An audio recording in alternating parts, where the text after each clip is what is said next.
आज आपण चालू घडामोडी डायरी 38व्या अंकातून संक्षिप्त पुरस्कार घेणार आहोत. मागे पण एक व्हिडिओ टाकला आहे, हा पार्ट 2 आहे त्याचा.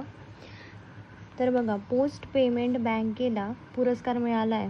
पोस्ट पेमेंट बँकेला पुरस्कार मिळाला. इंडिया पोस्ट पेमेंट बँकेला संपूर्ण भारतात डिजिटल पेमेंट ऑफ आर्थिक समावेशनाला चालना देणारे उल्लेखनीय भूमिकेसाठी अर्थ मंत्रालयाकडून प्रतिष्ठित डिजिटल पेमेंट्स पुरस्कार 2024-25 मिळाला. वित्त मंत्रालयाच्या वित्तीय सेवा विभागाद्वारे हा पुरस्कार स्थापन करण्यात आला. 1 सप्टेंबर 2018 रोजी IPPBची स्थापना झाली. म्हणजेच इंडिया पोस्ट पेमेंट बँक कधी स्थापना झाली? 1 सप्टेंबर 2018 आणि त्यालाच अर्थ मंत्रालयाकडून पुरस्कार मिळाला आहे. त्यानंतर JCB साहित्य पुरस्कार स्थगित केला. तर देशातील उत्कृष्ट साहित्यासाठी दिला जाणारा JCB साहित्य पुरस्कार 2025 पासून स्थगित करण्यात आला आहे. बक्षीस रकमेच्या बाबतीत हा देशातील सर्वात मोठा पुरस्कार होता आणि तो आता स्थगित झाला आहे, म्हणून ही न्यूज इम्पॉर्टंट आहे. हा पुरस्कार भारतीय भाषांमधील विशेषतः अनुवादित लेखनासाठी दिला जात होता. मूळ लेखकाला 25 लाख रुपये आणि अनुवादकाला 10 लाख रुपये द्यायचे. तर अखेरचा पुरस्कार 2024 Lorenzo searches for the meaning of the life JCB साहित्य पुरस्कार Lorenzo searches for the meaning of the life याला दिला होता 2024 आणि 2018 या पुरस्काराची स्थापना झाली होती. आता तो बंद झाला. मोदींना धर्मचक्रवर्ती पदवी मिळाली आहे. तर पंतप्रधान नरेंद्र मोदी यांना 28 जून 2025 नवी दिल्लीतील विज्ञान भवनात जैन आध्यात्मिक नेते विद्यानंद यांच्या शताब्दी समारंभामध्ये धर्मचक्रवर्ती ही पदवी देऊन सन्मानित करण्यात आले. 22 एप्रिल 1925 कर्नाटक बेळगाव येथील शेडबल येथे जन्मलेले विद्यानंद आधुनिक भारतातले सर्वात आदरणीय जैन भिक्षुकांपैकी एक होते. मग आता मोदींना भेटली आहे धर्मचक्रवर्ती. ते भिक्षुक नाही आहे तरी सुद्धा मजाक करते. विजय कुमार यांना पुरस्कार. विजय कुमार यांना अमेरिकेच्या न्यूयॉर्क राज्यातील सर्वोत्तम शेफसाठी प्रतिष्ठित जेम्स बियर्ड पुरस्कार मिळाला आहे. तर सर्वोत्तम शेफसाठी जे जेवण बनवतात ना छान छान त्यांना मिळतो हा. तर विजय कुमार यांना अमेरिकेच्या न्यूयॉर्क राज्यातला मिळालेला आहे आणि ते पहिलेचे मूळचे तामिळनाडू आहे, पहिले भारतीय आहेत. ते सर्वोत्तम भेटलेला आहे त्यांना शेफसाठी आणि अन्न जगताचा ऑस्कर म्हणून ओळखला जातो. तर त्यासाठी विजय कुमार यांचं नाव पाठच ठेवा आणि हे तामिळनाडूचे लक्षात ठेवा. त्यानंतर IGF आर्चर अमिश पुरस्कार. ब्रिटनच्या सांस्कृतिक मंत्री लिसा नंदी यांनी डॉक्टर लेखिका शलिनी मालिक यांना कथाकारांसाठी नव्याने सुरू करण्यात आलेला IGF आर्चर अमिश पुरस्कार प्रदान केला. त्यांच्या द वे होम या कादंबरीसाठी हा पुरस्कार देण्यात आला असून पुरस्कारामध्ये $25,000 समावेश आहे. 18 जून 2025 लंडनमधील India Global Forum UK India वीकमध्ये हा पुरस्कार प्रदान करण्यात आला. तर ते विचारतील की कुठे लिसा नंदी यांना IGF आर्चर अमिश पुरस्कार प्रदान करण्यात आला. तर India Global Forum UK India Week यामध्ये पुरस्कार प्रदान केला आहे. तर त्या कोण होत्या? लिसा नंदी या कोण होत्या विचारतील. तर त्या डॉक्टर आहेत आणि त्या लेखिका पण आहेत. लिसा नंदी यांनी दिलेला आहे शालिनी मालिक यांना. शालिनी मालिक कोण आहे असं विचारतील तर डॉक्टर आणि लेखिका. त्यानंतर दोस्तोवस्की स्टार पुरस्कार मिळाला आहे. ज्येष्ठ पटकथा लेखक, गीतकार आणि कवी जावेद अख्तर यांना 6 जून 2025 रोजी मुंबईत रशियन हाऊसने दोस्तोवस्की स्टार दिला आहे. कोणाला दिला आहे तर जावेद अख्तर. ते कोण आहेत? ज्येष्ठ पटकथा लेखक, गीतकार. आपल्याला प्रश्न विचारला जातो MPSC कंबाईनमध्ये की ज्येष्ठ पटकथा लेखक, गीतकार कोण होते किंवा खालीलपैकी कोण आहे ओळखा. तर जावेद अख्तर आहे किंवा त्यांचं नाव देतील आणि खाली ओळखायचं रे. आणि कुठे भेटलेला आहे विचारतील तर मुंबईमध्ये रशियन हाऊसने दिलेला आहे त्यांना. मुंबईमध्येच भेटला आहे आणि हे असे पहिले भारतीय ठरले ज्यांना पुरस्कार मिळाला आहे. त्यानंतर त्यांना पद्मश्री, पद्मभूषण, साहित्य अकादमी पुरस्कारसुद्धा भेटला आहे.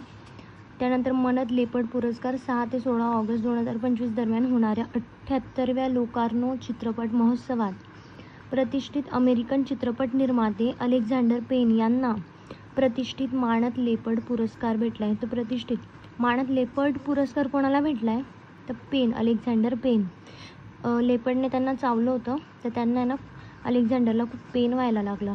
आता अलेक्झांडर म्हणजे अमेरिका असं लक्षात ठेवा. त्यानंतर अनाहत सिंगचा सन्मान. भारताची स्क्वॅशपटू अनाहत सिंग आहे 2024-25च्या PSA पुरस्कारांमध्ये महिला challenger player of the season आणि इजिप्तच्या अमिना ऑर्फीसोबत महिला यंग प्लेयर ऑफ द सीझनचा किताब जिंकला. कोणी जिंकला आहे विचारतील तर अनाहत सिंग. सर्वात प्रभावी पर्यावरणवादी पुरस्कार. जागतिक पर्यावरण दिन निमित्त तत्त्वज्ञानी आणि लेखक आचार्य प्रशांत. तर तुम्हाला विचारू शकतात की आचार्य प्रशांत कोण होते, तर तत्त्वज्ञानी आणि लेखक. आणि जागतिक पर्यावरण दिनानिमित्त त्यांना सर्वात प्रभावी पर्यावरणवादी पुरस्कार मिळाला आहे. कोणाला मिळाला आहे? आचार्य प्रशांतला. प्रभावी प्रशांत लक्षात ठेवायचं. 2030पर्यंत संयुक्त राष्ट्रांच्या 1.5 डिग्री सेल्सिअस हवामान लक्ष्याची पूर्तता करण्यासाठी तरुणांना शिक्षित करणारा त्यांनी ऑपरेशन 2030 राष्ट्रीय उपक्रम चालू केला. तर ऑपरेशन 2030 उपक्रम कोणी सुरू केला? तर आचार्य प्रशांत यांनी. संयुक्त राष्ट्र सासाकावा पुरस्कार कोणाला मिळाला आहे? तर भारतीय हवामान विभागाचे हवामानशास्त्र महासंचालक डॉक्टर मृत्युंजय महापात्रा यांना सासाकावा मिळाला आहे संयुक्त राष्ट्राचा. आणि महापात्रा यांना सायक्लॉन मॅन ऑफ इंडिया बोलतात. तर हे इम्पॉर्टंट आहे. सायक्लॉन मॅन ऑफ इंडिया कोणाला म्हणतात? महापात्रा यांना म्हणतात. जेनेसिस पारितोषिक अर्जेंटिनाचे राष्ट्राध्यक्ष जेवियर मिलेई यांना मिळालं आहे. फक्त एवढंच लक्षात ठेवा. जेनेसिस जेवियर मिलेई कोण आहे? अर्जेंटिनाचे राष्ट्राध्यक्ष. Global Indian of the year पुरस्कार कोणाला मिळाला आहे? तर आध्यात्मिक नेते आणि ईशा फाउंडेशनचे संस्थापक सद्गुरू यांना कॅनडा इंडिया फाउंडेशनकडून global Indian of the year मिळाला आहे. Global Indian of the year कोणाला मिळालं? तर सद्गुरू. इंग्लिशमध्ये यूट्यूबला सांगत असतात सगळे ॲक्टर्स ॲक्ट्रेस त्यांच्याकडे जातात, ते सद्गुरू हे त्यांना मिळालं आहे. आणि ईशा फाउंडेशन पण त्यांचंच आहे. त्यानंतर राष्ट्रीय फ्लॉरेन्स नाईटिंगल पुरस्कार. राष्ट्रपती भवनामध्ये 30 मे 2025 रोजी झालेल्या एका समारंभात राष्ट्रपती द्रौपदी मुर्मू यांना अपवादात्मक नर्सिंग व्यावसायिकांना राष्ट्रीय फ्लॉरेन्स नाईटिंगल पुरस्कार म्हणजे कोणाला याने मिळाला आहे? तर अपवादात्मक नर्सिंग व्यावसायिकांना मिळाला आहे. यावर्षी 15 नर्सेसचा सन्मान करण्यात आला. आरोग्य आणि कुटुंब कल्याण मंत्रालयाने 1973मध्ये पुरस्काराची स्थापना केली. कोणत्या मंत्रालया थ्रू? आरोग्य आणि कुटुंब कल्याण मंत्रालय थ्रू हा राष्ट्रीय फ्लोरेन्स नाईटिंगल पुरस्कार स्थापन केला आहे. आणि 1 लाख रुपये असे या पुरस्काराचे स्वरूप आहे. महाराष्ट्रातील सुजाता अशोक बागुल यांना हा पुरस्कार मिळाला आहे. महाराष्ट्राची सुजाताला मिळालेला हा पुरस्कार. आणि फ्लोरेन्स नाईटिंगल ब्रिटन आधुनिक नर्सिंगचे संस्थापक होत्या म्हणून त्यांच्या नावाने ठेवलं आहे. आणि हे लक्षात ठेवा, सुजाता अशोक बागुल. ब्रेक थ्रू पुरस्कार 2025 सर्नमधील लार्ज हॅड्रॉन कोलायडर प्रयोगालाचा 2025चा मूलभूत भौतिकशास्त्रातील ब्रेक थ्रू कशामधला हे लक्षात ठेवायचं. भौतिकशास्त्र म्हणजे फिजिक्समधला ब्रेक थ्रू पुरस्कार मिळाला आहे.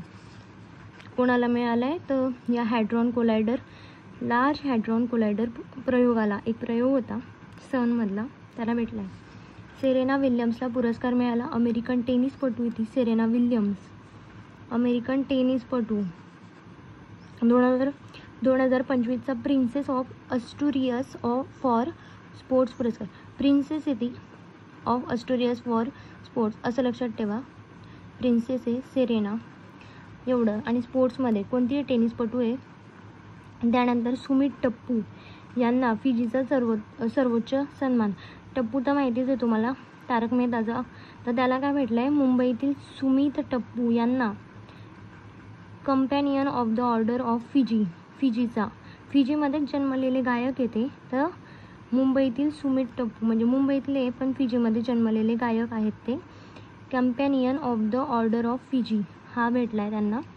त्यानंतर सुमित टप्पू, डॉक्टर कृपाली टप्पू आणि मधुसूदन साई या 3 व्यक्तींना हा प्रतिष्ठेचा पुरस्कार प्रदान केला आहे. सुमित, कृपाली आणि हे दोघी टप्पू आडनाव मधुसूदन साई हे वेगळं आहे. तर फिजीचा सर्वोच्च सन्मान त्यांना मिळाला होता. आता आशियाई ॲथलेटिक्स लीडरशिप गोल्ड पिन. जागतिक ॲथलेटिक्सचे उपाध्यक्ष आणि भारतीय ॲथलेटिक्स महासंघाचे माजी अध्यक्ष आदिल जे सुमारीवाला तर यांना 25 मे 2025 रोजी दक्षिण कोरिया, साऊथ कोरियाचा येथे आशिया ॲथलेटिक्स संघटनेच्या काँग्रेसमध्ये आशिया ॲथलेटिक्स लीडरशिप गोल्ड पिन पुरस्कार प्रदान करण्यात आला. तर हे कोण आहे? जागतिक ॲथलेटिक्स उपाध्यक्ष आणि भारतीय ॲथलेटिक्स महासंघाचे माजी अध्यक्ष होते हे, पण आता जागतिक ॲथलेटिक्स उपाध्यक्ष आहे आदिल जे सुमारीवाला. तर यांना भेटला आहे काँग्रेसमध्ये आशिया ॲथलेटिक्स लीडरशिप गोल्ड पिन पुरस्कार मिळाला आहे. गोल्ड पिन मिळाली आदिलला. राजाकुमारी यांचा सन्मान झाला आहे. भारतीय वंशाच्या गायिका गीतकार आहे राजाकुमारी. अमेरिकन म्युझिक अवॉर्ड जिंकणाऱ्या भारतीय वंशाची पहिली संगीतकार आहे. भारतीय पहिली संगीतकार नसून तर भारतीय वंशाची पहिली संगीतकार आहे ती गायिका आणि गीतकार राजाकुमारी. 58व्या ज्ञानपीठ पुरस्कार कोणाला मिळाला आहे? विद्वान जगद्गुरू रामभद्राचार्य. 2024चं इयरबुक असेल कोणाकडे त्यामध्ये एकदम डिटेलमध्ये दिलेलं आहे विद्वान जगद्गुरू रामभद्राचार्य. आणि ज्यांना 2024चे व्हिडिओ करायचे यूट्यूबला प्लेलिस्ट पडलेलं आहे, त्यातनं तुम्ही 2024चं करंट करू शकता. 58वा ज्ञानपीठ पुरस्कार राष्ट्रपती द्रौपदी मुर्मू यांना 16 मे 2025 रोजी यांनी दिलेला आहे. नवी दिल्ली येथे एका कार्यक्रमात संस्कृत विद्वान जगद्गुरू रामभद्राचार्य यांना 58वा ज्ञानपीठ पुरस्कार प्रदान केला. जगद्गुरू रामभद्राचार्य आणि प्रसिद्ध उर्दू कवी गीतकार गुलजार. मला ज्यांना माहिती आहे की गीतकार गुलजार यांचं नाव सांगा, मला रिअल नाव काय. यांची 2023च्या या प्रतिष्ठित पुरस्कारासाठी निवड झाली होती. हे जे रामभद्राचार्य आहे ना, हे आंधळे तर यांनी खूप साऱ्या संस्था आणि बुक्स पण लिहिलेले आहे, तर हे खूप डिफरंट आहे. तर यांच्याबद्दल माहिती हवं. हे बघा इथे पण दिलेलं आहे की 2025 हे जे सिम्प्लिफाईड इयरबुक आहे 2025 म्हणजे मागच्या वर्षाचं त्याच्या 158व्या पेजवर यांची माहिती दिली आहे. तर आपण ती आताच घेऊन घेऊ. तर हे 2024चं इयरबुक आहे म्हणजे मागच्या वर्षाचं. हे बघा, तर आपण यातनं माहिती बघू. 58वा ज्ञानपीठ पुरस्कार 2023ला जाहीर केला होता. म्हणजे 2023चा पुरस्कार 24ला जाहीर केला. 23चे विजेते कोण आहे? गुलजार उर्दू कवी. त्यांचं खरं नाव काय? संपूर्ण सिंह कालरा. आणि जगद्गुरू रामभद्राचार्य संस्कृतचे अभ्यासक आहे. तर गिरी मिश्र हे त्यांचं रिअल नाव येतं. निवड समितीच्या अध्यक्ष होत्या प्रतिभा राय. संस्कृत भाषेसाठी दुसऱ्यांदा प्रदान करण्यात आला पुरस्कार संस्कृत भाषेसाठी. आणि उर्दू भाषेसाठी गुलजार यांना 5व्यांदा प्रदान, म्हणजे उर्दू भाषेसाठी 5व्यांदा दिला जातोय, संस्कृतसाठी दुसऱ्यांदा. तर कोणाला दिला जातोय? जगद्गुरू रामभद्राचार्य. उर्दूसाठी गुलजार यांना. आता ज्ञानपीठ पुरस्काराबद्दल माहिती केली तर सर्वात जुना आणि सर्वोच्च भारतीय साहित्य पुरस्कार आहे. 1961ला स्थापना झाली होती. पहिली महिला विजेती आशा पूर्णा देवी होती. हा पुरस्कार मरणोत्तर दिला जात नाही, जिवंत व्यक्तींनाच दिला जातो. पुरस्कार सुरू झाल्यापासून सिंधी या भारतीय भाषेतील साहित्यिक अद्याप पुरस्कार लाभलेला नाही. तर सिंधी भाषेला लाभलेला नाही आहे, म्हणजे तुम्हाला ऑप्शनमध्ये आलं तर तुम्हाला इलिमिनेट करायला इझी जाईल. सर्वाधिक 11 वेळा हिंदी भाषेला ज्ञानपीठ पुरस्काराने सन्मानित करण्यात आलं आहे. तर भारतीय संविधानातील 8व्या परिशिष्टातील 22 भाषा आणि इंग्लिश, आपल्या 8व्या परिशिष्टात इंग्लिश येत नाही, माहिती पाहिजे. इंग्लिश भाषेत लेखन करणाऱ्या भारतीय नागरिकाला हा पुरस्कार दिला जातो. आता मराठी विजेत्यांना लक्षात ठेवायचं आहे. तर कादंबरी दिली होती भालचंद्र नेमाडे. 50वा दिला होता. हिंदू साहित्यिक होते. 2014मध्ये दिला आहे मराठी लोकांमध्ये जर पाहिलं. आणि आता या 2 लोकांबद्दल आपण डिटेलमध्ये बघू. तर गुलजार यांचा जन्म झाला आहे 18 ऑगस्ट 1934 दिना, पाकिस्तानमध्ये. मूळ नाव आहे संपूर्ण सिंह कालरा. ओळख सर्वोत्कृष्ट उर्दू कवी आणि गीतकार. प्रश्न येऊ शकतो यांच्यावर. धुवा या कथासंग्रहासाठी उर्दू भाषेतील साहित्य अकादमी पुरस्कार मिळाला आहे. कशासाठी? धुवा या कथासंग्रहासाठी.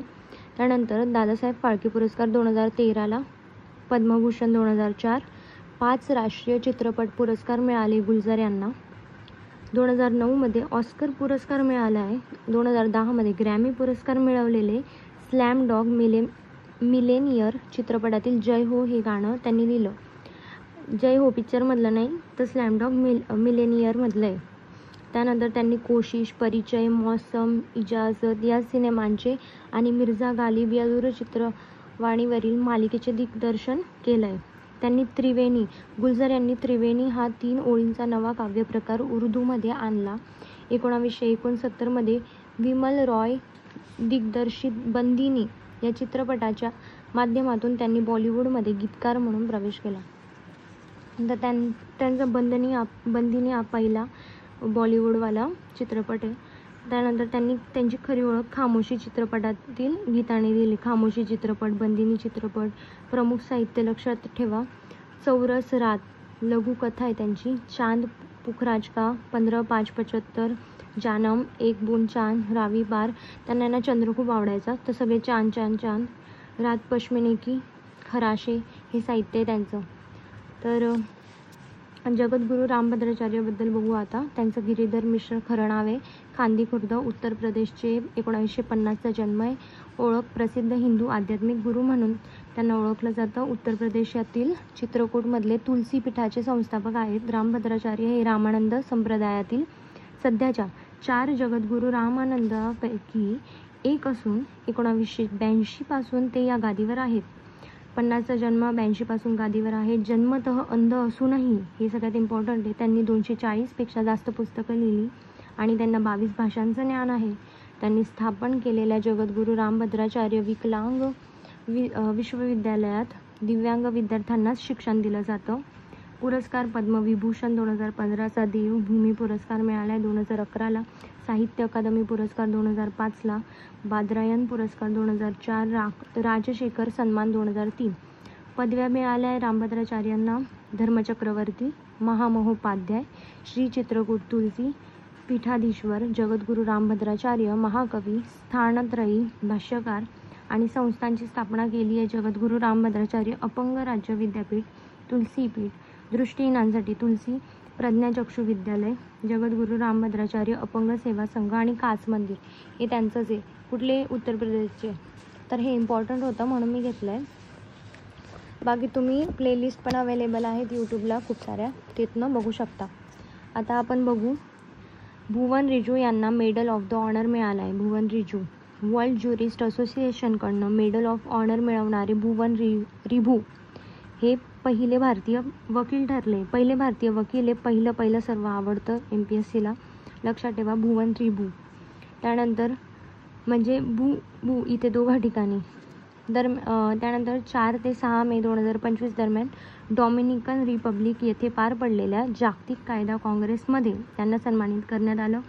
बालकामगार, तस्करी, बालविवाह आणि लैंगिक शोषणाविरुद्ध त्यांच्या आयुष्यभराच्या कायदेशीर कार्याची दखल घेऊन हा पुरस्कार देण्यात येतो. जस्ट राईट्स फॉर चिल्ड्रन ते संस्थापक आहे. जस्ट राईट्स फॉर चिल्ड्रनचे JRCचे संस्थापक कोण आहे? भुवन रिभू. त्यानंतर आंतरराष्ट्रीय बुद्ध शांतता पुरस्कार 2025 मुंबई शहरातले प्रसिद्ध सामाजिक कार्यकर्ते आणि उद्योजक डॉक्टर मुस्तफा युसुफ अली गोम. मुस्तफा युसुफ अली गोम. गोम कशी आहे? गोम जर माहीत असेल ना, अळीसारखी असते बघा, शांत असते. तर मुस्तफा युसुफ अली गोम यांना मिळाला आहे बुद्ध शांतता आंतरराष्ट्रीय. तर यांना प्रतिष्ठित आंतरराष्ट्रीय बुद्ध शांतता पुरस्कार 2025ने सन्मानित करण्यात आले. मैत्री पीस फाउंडेशनने आसामचे राज्यपाल लक्ष्मण प्रसाद आचार्य यांच्या हस्ते हा पुरस्कार दिला आहे. त्यानंतर वन लायनर पुरस्कार वाचू. कोविड-19 दरम्यान केलेल्या परोपकारी कार्याबद्दल कोणाला 72व्या मिस वर्ल्ड फेस्टिवलमध्ये 31 मे 2025 रोजी प्रतिष्ठित मानवतावादी पुरस्कार प्रदान करण्यात आला? सोनू सूद यांना.